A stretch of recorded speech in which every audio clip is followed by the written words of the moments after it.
اقرأ باسم ربك الذي خلق خلق الإنسان من علق اقرأ وربك الأكرم الذي علم بالقلم علم الإنسان ما لم يعلم كلا إن الإنسان ليطغى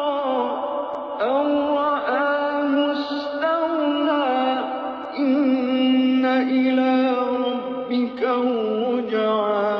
أرأيت الذي ينهى عبدا إذا صلى أرأيت إن كان على الهدى أو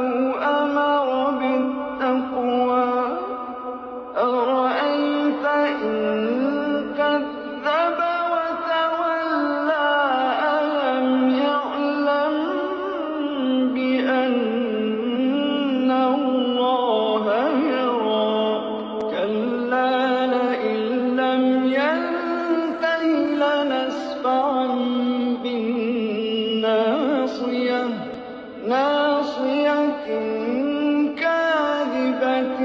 خاطئة فليدع